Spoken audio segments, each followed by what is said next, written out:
दोस्तों, आज हम आपको एक अल्लाह वाले दो जुबान वाली औरत और ढोंगी इंसान और गिद्ध का वाकया सुनाने वाले हैं। ढोंगी इंसान को गिद्ध उठाकर ले गए और दो जुबान वाली औरत का क्या माजरा था, आइए इसके बारे में जानते हैं। दोस्तों, किसी जगह एक शख्स अपनी मीठी जुबान की वजह से बड़ा ही मशहूर था।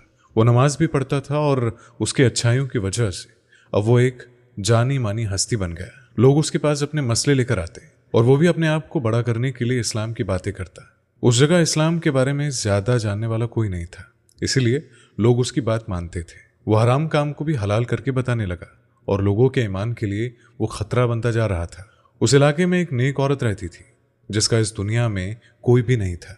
शौहर ने उसको छोड़ दिया था और वो अकेली औरत थी और खूबसूरत थी। अब इस मशहूर आदमी की नज़र भी उस औरत पर चली गई और वो उसका दीवाना हो गया। लेकिन क्योंकि उस इलाके में तो उसकी बहुत इज्जत थी, इसी वजह से वो सबके सामने उस पर मुंह नहीं मार सकता था। उसका एक खास दोस्त था। वो दोस्त उसे अपना गुरु मानता था। उसने अपने दोस्त से कहा कि देखो यार, मैं उस औरत के साथ एक रात गुजारना चाहता हूँ, लेकिन मसला ये है कि लोगों को इस बारे में पता नहीं चलना चाहिए, क्योंकि लोग मुझे एक बड़ा आलिम और आमिल समझते हैं और मेरे पास अपनी परेशानी लेकर आते हैं। अगर उन्हें पता चला कि मैं इस तरह का हूँ तो वो मुझे मोहल्ले से निकाल देंगे। तो दोस्त कहने लगा, आप उसे शादी का पैगाम देते और इस तरह शादी कर ले। तो उसने कहा कि नहीं नहीं, मैं शादी नहीं कर सकता हूँ।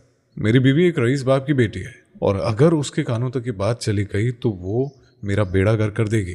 दोस्त ने कहा, तो आप क्या चाहते हैं, मैं क्या करूं? उसने कहा कि तुम उस औरत के पास शादी का पैगाम लेकर जाओ। मेरी नहीं, अपनी शादी का पैगाम लेकर जाओ। वो औरत तन्हा है, उसका शौहर उसे कई सालों पहले छोड़कर चला गया है, तुम उससे शादी कर लो। तो उसने कहा कि दोस्त, अगर मैं उससे शादी करूंगा तो फिर आपका फायदा कैसे होगा? तो उसने कहा, शादी तुम करोगे, शौहर तुम उसके बनोगे, लेकिन उसके बाद वो औरत मेरी कहलाएगी। तो उसने कहा, मैं समझा नहीं आपकी बातों को। बात यह है कि तुम बज़ाहिर उसके शौहर रहोगे, लेकिन अंदर ही अंदर वो मुझसे ताल्लुकात रखेगी। दोस्त ने कहा कि लेकिन वो एक शरीफ औरत है और आपके साथ वो ऐसा नहीं करेगी। तो उसने कहा, वो मैं देख लूंगा। अरे मैं तुम्हें पैसे देता हूं ना इस बात के। अब तुमको जब तक ये पैसे मिलते रहेंगे तब तक तुम मेरा ये काम करते रहो। अगर तुमने मुंह खोला तो फिर तुम्हारी खैर नहीं। इसके बाद उस ढोंगी अमीर आदमी ने कहा, मुझे यहाँ के लोग बड़ा मानते हैं, तो मैं ही तुम्हारी तरफ से निकाह की दरख्वास्त लेकर जाऊंगा। तो दूसरे दिन उसने जुम्मे की नमाज पढ़कर उस औरत के पास जाने का फैसला किया। उसने अपने साथ दो बुजुर्ग लिए और उनसे कहा, देखिए, मेरे दोस्त का रिश्ता लेकर आप उस औरत के पास जाए। उनमें से एक बुजुर्ग, जिनको वो सारी बात समझा चुका था, उन्होंने कहा, देखो, हम तुम्हारे लिए एक शरीफ इंसान का रिश्ता लेकर आए हैं। औरत का इस तरह अकेले रहना ठीक नहीं है, शैतान के हमले होते रहते हैं। अगर तुम चाहती हो तो हम ये रिश्ता अभी तय कर देते हैं। उसने कहा कि लेकिन वो कौन है? उन्होंने कहा कि बेटी, वो एक अच्छा इंसान है और हम अपनी तरफ से तुम्हारे बड़े बनकर ये शादी करवाना चाहते हैं। क्या तुम उसको अपना शौहर बनाने पर तैयार हो? वो तो वैसे ही बड़ी मुश्किल से गुजारा कर रही थी, अक्सर उसके यहाँ फाके भी होते थे। जब एक अच्छे इंसान का रिश्ता उसको आया और रिश्ता लाने वाले बड़े मौलाना साहब थे, तो वो कैसे इनकार करती? उसने कहा, लेकिन मेरे शौहर ने मुझे तलाक नहीं दी। उन्होंने कहा कि तुम्हारे शौहर को गए हुए 10 साल हो गए हैं, अब तो तलाक हो चुकी है, इसीलिए तुम शादी कर लो। बड़ों के कहने पर उसने हाँ कर दी और अगले जुम्मे फिर उसका निकाह उस आदमी से कर दिया गया जो उस अमीर ढोंगी इंसान का दोस्त था। वादे के मुताबिक उसने शादी के बाद उस बीवी को उस ढोंगी इंसान के घर भेज दिया। उसने अपने शौहर की शक्ल नहीं देखी थी, क्योंकि उस जमाने में इतना रिवाज नहीं था कि मर्दों की शक्ल देखी जाती। औरतें बस बड़ों पर यकीन रखती थी और वो इलाके के मौजूद लोग थे जिन पर उसने भरोसा करके निकाह के 3 बोल बोले थे। वो आदमी जो झूठा शौहर बना हुआ था, उसने उस औरत को कमरे में बिठा दिया। औरत को नहीं मालूम था कि क्या होने वाला है। औरत गुनहगार भी नहीं थी और वो जिसे अपना शौहर मान रही थी, असल में वो एक ढोंगी, एक जानी था। ये बात किसी को मालूम नहीं थी सिवाय उस दोस्त के जो उस औरत का असल शौहर था। असल में तो उसे पैसे मिल रहे थे और इसी वजह से उसे परवाह नहीं थी कि उसकी बीवी चाहे किसी के साथ भी क्यों ना रहे। और वो औरत तो जानती भी नहीं थी कि जिसके घर में वो रहती है वो उसका शौहर है भी या नहीं। तो ऐसे में वो शैतान उसके साथ रहने लगा। वो उसकी खिदमत करती, उसका ख्याल रखती और ये भी अपने नफ्स का गुलाम था। कोई उसके दिल में बेचैनी नहीं थी कि वो क्या कर रहा है। उसने उस औरत से कहा कि तुम घर से बाहर मत जाना, मैं नहीं चाहता कि तुम्हें कोई देखे, इसीलिए भूल कर भी घर से बाहर कदम मत रखना। ये धमकी ऐसी थी कि वो डर गई और वो घर में ही रहती रही। एक दिन घर के दरवाजे पर कोई आया। उसने अंदर से पूछा कि कौन है। कोई बुजुर्ग थे। कहने लगे, बेटी, कोई खाने की चीज है तो दे दो। उससे रहा नहीं गया कि कोई फकीर उससे मांग रहा है। और वो उसे खाली हाथ लौटाए। तो उसने जो खाना बनाया था वो दरवाजा खोलकर उस फकीर को देने ही लगी कि उसका हुलिया देखकर वो हैरान हुई, क्योंकि उसके ना तो बाल बिखरे हुए थे और न ही फटे हुए कपड़े थे। चेहरे को देखा तो नूर झलक रहा था, ऐसे साफ सुथरे थे कि खुद उसके दिल में इज्जत आ गई। उसने उनको एहतराम के साथ घर में बुला लिया। वो एक अल्लाह वाले थे। अल्लाह वालों की नीयत में खोट नहीं होता है, और ना ही आप किसी औरत से इसके बारे में बात करते हैं। तो आपने खाना खाया और उस औरत से कहा कि क्या मैं तुम्हारे घर नमाज पढ़ सकता हूँ? तो वो कहने लगी कि क्यों नहीं, लेकिन मेरे शौहर आने वाले हैं, आपको यहाँ देखकर वो गुस्सा हो जाएंगे तो मुझे अच्छा नहीं लगेगा। वो बहुत नाराज होते हैं अगर मैं किसी गैर मर्द के सामने आऊँ। तो अल्लाह वाले ने पूछा कि तुम्हारे शौहर काम क्या करते हैं? उसने कहा कि वो मस्जिद के इमाम हैं और सारा दिन मस्जिद में ही रहते हैं। वो बच्चों को कुरान पाक भी पढ़ाते हैं। उनका इस इलाके में बहुत नाम और इज्जत है, लेकिन खाना खाने आ जाते हैं और ये उनके आने का ही वक्त है। अल्लाह वाले ने कहा कि अच्छा ऐसी बात है, तो कौन सी मस्जिद है? कौन सी मस्जिद है? उसने कहा कि यहाँ की जो सबसे बड़ी जामा मस्जिद है उसमें वो होते हैं। तो आपने कहा कि मैं चलता हूँ, मस्जिद में ही नमाज पढ़ लूंगा। आप उस औरत को दुआ देते और वहां से जाने लगे। उसके बाद फिर आप मुड़े और उसे आपने एक अंगूठी दी और कहा ये पहन लो, ये तुम्हारे अच्छे रवैया और इखलाक का ये इनाम है और इसे कभी उंगली से उतारना नहीं। उसके बाद फिर आप जा चुके थे। शौहर घर आया तो बीवी ने खाना दिया। वो गंदी नजर से उसको देखने लगा। उसने बीवी का हाथ पकड़ा तो एक जोरदार झटका लगा और वो दूर जाकर गिरा। बीवी को समझ नहीं आया कि ये क्या हो गया है। उसका दिमाग खौलने लगा। वो जितनी बार भी बीवी को हाथ लगाता तो उसको कोई ताकत दूर उठाकर फेंक देती। उसको बड़ा गुस्सा आ रहा था और वो जो भी था उसकी समझ से बाहर था। रात हो गई और सुबह फजर से पहले वो मस्जिद चला गया तो उसे वहां एक नया चेहरा दिखाई दिया। वो अल्लाह वाले थे जो कि नमाज पढ़ रहे थे। तहज्जुद की नमाज पढ़ते देखकर वो सोचने लगा कि मैं भी नमाज पढ़ देता हूँ। और जब वो नियत बांधने लगा तो उसको वहीं पर जोरदार झटका लगा। वो नमाज नहीं पढ़ पा रहा था और सर पकड़कर वहीं बैठ गया। फजर का वक्त होने वाला था। जैसे ही अजान देने लगा तो उसके मुंह से अजान के अल्फाज नहीं निकले। अब पूरा दिन गुजर गया और वो एक नमाज भी नहीं पढ़ सका। उसके बाद फिर ये काम अल्लाह वाले ने किया। यही नहीं बल्कि जब बच्चे कुरान को पढ़ने के लिए मदरसे आने लगे तो उसके मुंह से कोई भी कुरानी लफ्ज नहीं निकला। लोग अजीब हैरानगी का शिकार थे कि ये क्या हो रहा है। कितने सालों से मस्जिद की खिदमत कर रहा है लेकिन आज इससे काम भी नहीं हो पा रहा है। उस दिन तो सब समझे कि वाकई मौलाना की तबीयत खराब है, लेकिन दूसरे दिन भी जब वो अजान देने लगा या कुरान पाक पढ़ाता या नमाज के लिए इमाम बनता तो उसे रोक दिया जाता क्योंकि वो कुछ कर ही नहीं पा रहा था। उसके बाद फिर वो घर आया और उस औरत को ये सूरत हाल बताया तो उसकी बीवी ने कहा कि आप कुछ दिन आराम कर ले, आपकी जगह कोई और संभाल लेगा। उसका दिमाग चकरा रहा था और लोगों की फिक्र बढ़ने लगी क्योंकि उसकी हालत देखकर उन्हें समझ ही नहीं आ रहा था कि उसको मस्जिद का इमाम बनाए या कौन कुरानी का कारी होगा या इमाम बनेगा, क्योंकि उसके इलाके में उसके अलावा कोई इतनी अच्छी आवाज वाला था ही नहीं। तो उनमें से एक बुजुर्ग कहने लगे कि उस दिन जिन्होंने नमाज पढ़ाई थी और अजान दी थी, हम उनसे बातें करते हैं कि जब तक मौलाना साहब की तबीयत ठीक नहीं होती है वही इस मस्जिद का इंतजाम संभाल ले। इस तरह अल्लाह वाले से उस मस्जिद के काम के लिए बात की गई। 15 दिन गुजर गए थे तो उसकी हालत और खराब से खराब होने लगी। उस औरत से भी उसका कोई ताल्लुक नहीं रहा था। वो उसके पास जाता तो उसे दूर उठाकर फेंक दिया जाता। और इधर अल्लाह वाले ने मस्जिद में न सिर्फ अजान दी, नमाज पढ़ाई, बल्कि बच्चे भी मदरसे पढ़ने आने लगे। देखते ही देखते कुछ दिनों में वहां पर उनका सिक्का और भी जमने लगा, क्योंकि आपकी आवाज और आपका अंदाज सबके दिलों में घर कर गया था। लोग अपने बच्चों को खास तौर पर उधर भेजने लगे और आपके आने से मस्जिद में रौनक लग गई। कोई भी एक वक्त की नमाज नहीं छोड़ता। आपके प्यारे बयान को लोग दूर दूर से सुनने के लिए आने लगे और आपकी शोहरत बढ़ते बढ़ते शहर के कोने कोने तक पहुंच गई। खबर उस शख्स को भी मिल गई थी और उसकी खबर देने वाला उसका वही चमचा था जिसकी बीवी को लेकर वो बैठा था नाजायज रिश्ते के साथ, जिसके साथ उसका हराम का रिश्ता था। और ये बात वो औरत नहीं जानती थी।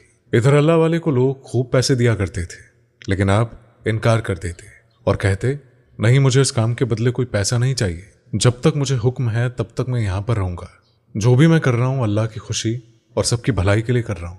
आपके इस अंदाज, आपके इखलाक और हमदर्द आदत की वजह से लोग आपकी तरफ आपके इस अंदाज, आपके इखलाक और हमदर्द आदत की वजह से लोग आपकी तरफ खींचने लगे थे, लेकिन आपका सबसे बड़ा दुश्मन वहां से आपको हटाने की कोशिश में लगा हुआ था। एक दिन उसने अपने इस खास दोस्त से कहा कि इस शख्स की मुझे इज्जत गिरानी है। तो उसके चमचे ने कहा कि बताइए कब और क्या काम करना है। तो ऐसे में दिन उसने मुकर्रर कर दिया। फजर का वक्त था। उसका वही दोस्त कुछ लोगों को लेकर मस्जिद पहुंचा। मस्जिद में अल्लाह वाले नमाज पढ़ने की तैयारी कर रहे थे कि पीछे से किसी ने कहा कि आपको कोई औरत बुला रही है, जरूरी मिलना है। तो आपने कहा नमाज पढ़ लूं, उसके बाद ही किसी से मुलाकात करूंगा। लेकिन वो औरत मस्जिद के अंदर तक आ गई और वहां पर आकर चिल्लाने लगी और कहा कि इस आदमी ने मेरे साथ बुरा सलूक किया है, गलत काम किया है और ये यहां पर नमाज पढ़ रहा है, इसने मेरी इज्जत को लूटा है। लोगों ने उसकी बातों में आकर अल्लाह वाले को उस जगह से हटा दिया। आप कहते रहे कि मेरी बात सुन लो, ये सब झूठ बोल रही है, आप लोग नमाज पढ़ लो। नमाज के वक्त को निकालने के लिए ये कोशिश की जा रही है, ये एक चाल है जो मेरे खिलाफ गढ़ी जा रही है, इसलिए मुझे बस नमाज पढ़ने दो, उसके बाद ही फैसला होगा कि कौन गुनहगार है कौन नहीं। तो आपने ऐसी दमदार आवाज में कहा कि लोग सुन हो गए। आपने नमाज पढ़ाई और उसके लोगों से कहा देखते हैं ये औरत सच बोल रही है या झूठ बोल रही है। आपने उस औरत से कहा कि मैं तुमसे कब मिला और तुम्हारे साथ कब मैंने ज्यादती की। वो कहने लगी कल रात ही तुमने मेरे साथ बहुत बुरा सलूक किया है। आपने कहा कि कल रात मैं तुम्हारे साथ था, ये तुम कहती हो, अल्लाह को हाजिर नाजिर जानकर कहती हो। तो वो कहने लगी हाँ, मैं अल्लाह का नाम लेकर कहती हूं कि मैं सच कह रही हूं। अल्लाह वाले को बड़ा जलाल आ गया। उन्होंने कहा अल्लाह का नाम लेकर तू झूठ बोलने की हरकत कर रही है। खैर ये लोग तेरी बात को मान रहे हैं तो तेरे सच को सामने ले आते हैं। तो आपने उसी वक्त आंखें बंद की और कोई विर्द करने लगे। विर्द करते ही उस औरत की जुबान बाहर आ गई। वो जुबान दो हिस्सों में बट गई, यानी कि दो जुबानें हो गई। उसकी जुबान बाहर आती जा रही थी और यहां तक कि उसकी जुबान पेट तक लटक गई। वो चीखने लगी कि मेरी जुबान बाहर मत निकालो, मैं सच कह रही हूं कि इस आदमी ने मेरी इज्जत पर हमला किया है। और वो जितना बोल रही थी उसकी जुबान उतनी ही बाहर लटकती जा रही थी और ऐसा लग रहा था कि उसकी जुबान कोई तलवार से चीर रहा है। लोग जमा होते जा रहे थे और उसकी जुबान बाहर खींचती चली जा रही थी। उसी वक्त उसने कहा कि हाँ, मैं सच बताती हूं कि मुझे इस आदमी ने पैसे दिए थे और कहा था कि आपके खिलाफ लोगों के दिल को खराब करूं। तो अल्लाह वाले ने कहा किस आदमी ने? उसने कहा कि हजरत मैं तो गरीब औरत हूं, पैसों के लिए बिक गई, लेकिन मैंने झूठ बोला कि मेरा आपसे कोई रिश्ता है। नहीं आपने मुझे बहकाया है और नहीं धमकाया है। बताओ फिर कौन था वो शख्स? उस औरत ने कहा वो देखिए वो खड़ा है, उसके दोस्त भी है। अब वो लोग जो साजिश करने के लिए मौजूद थे मस्जिद में, जिन्होंने आपको आवाज लगाई थी और जो लोगों के कान भर रहे थे, और वो उसी वक्त वहां से खिसकना चाहते थे कि उस औरत ने देख लिया और कहा वो देखिए वो आदमी वही उसी का साथी है। अल्लाह वाले ने उन लोगों से कहा यहां लेकर आओ उनको। लोग जो कि तैश में आ चुके थे उसको घसीटते हुए लाया गया और अल्लाह वाले के कदमों में डालकर कहा सच उगल, क्यों किया तूने ऐसा? ऐसी कौन सी दुश्मनी है तुमको? तो वो कहने लगा कि मैं किसी और के कहने पर यहां काम कर रहा हूं। किसके कहने पर मैं नहीं बताऊंगा, वरना वो मुझे बहुत बड़ी सजा देगा। अल्लाह वाले ने कहा कि अल्लाह से डरते हो या किसी इंसान से? बताओ कौन है वो? अल्लाह वाले के सामने वो नाम नहीं ले पा रहा था। फिर आपने उसकी आंखों में झांका और जब आपने उसे घूर कर देखा तो उसने उसका नाम ले लिया, और जब नाम लिया तो दो लोग 2 कदम पीछे हट गए। ये तो वही नाम था उसी आदमी का जिसको उस जगह का आलिम, हाफिज, इमाम आलिम कहा जाता है। उसने काम क्यों करवाया था? और अब तो अदालत लग चुकी थी, फैसला अल्लाह वालों को ही करना था। उसे बुलाया गया और वो नींद के मजे ले रहा था। उसने कहा कि अपनी बीवी के साथ फौरन मस्जिद में पहुंचे। आज तक उसकी बीवी को किसी ने बाहर निकलते नहीं देखा था और ना ही उसकी शक्ल देखी थी। उसने उसको छुपा कर रखा था। और कौन था जो उसे उसकी बीवी के साथ यूं बुला रहा था? उसने कहा कि कौन है जो मेरी बीवी को बुला रहा है? पैगाम किसकी तरफ से दिया गया है? तो किसी ने कहा कि काजी साहब बुला रहे हैं। उसने कहा कि कौन काजी? कैसे काजी?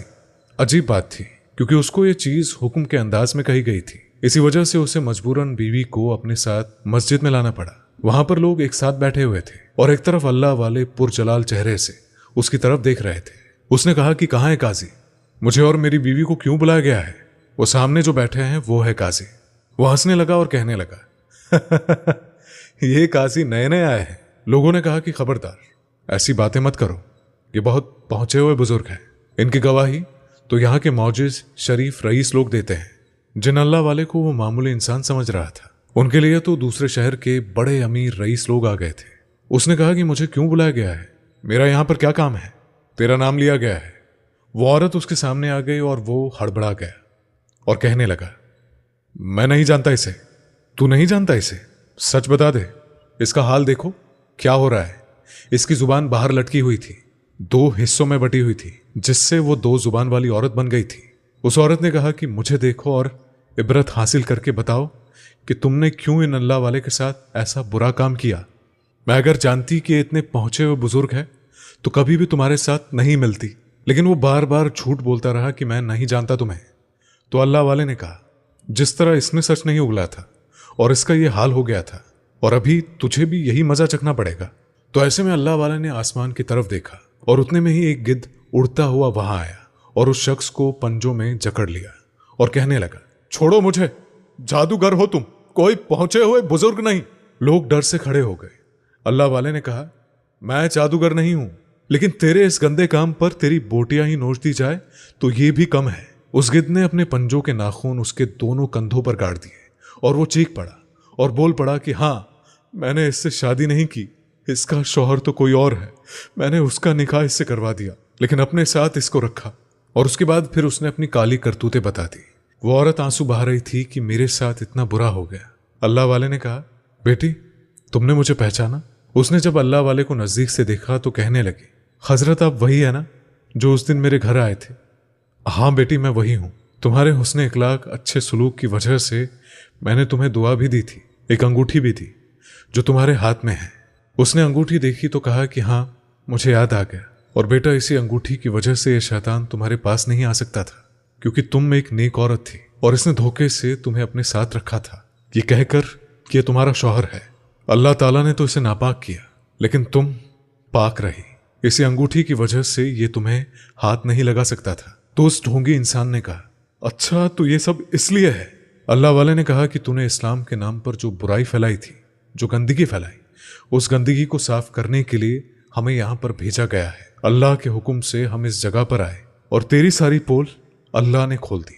तूने लोगों को गलत कुरान पढ़ाया, तू खुद एक जाहिल था, लेकिन तूने लोगों को अपने आप को आलिम बोलने के लिए कहा और लोग तेरी बातों में भी आ गए, क्योंकि तूने अपनी आवाज का जादू चला दिया। और अब देख, तेरी आवाज बंद हो चुकी है, ना तू कुरान पढ़ सकता है और ना ही तू कोई नेक काम कर सकता है। अब जो इसका शौहर है वो सामने आया। ये वही शख्स था जिसने उस दो जुबान वाली औरत को वहां लाकर खड़ा किया था। अल्लाह वाले ने कहा, तो तू इसका शौहर है और तूने इससे निकाह के 3 बोल बोल कर अपनी बीवी को इस शख्स के हवाले कर दिया।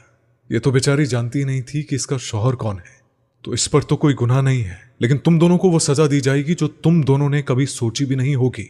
तो ऐसे में आपने गिद्ध की तरफ देखा। अब गिद्ध ने एक पंजे से उसके कंधों को पकड़ा और दूसरे से उसके दोस्त के कंधे को पकड़ा। दोनों को हवा में उड़ाता हुआ ऊपर की ओर ले गया। उसके बाद फिर अपने पंजों को ढीला कर दिया और वो दोनों जमीन पर आ गिरे और गिरकर चकनाचूर हो गए।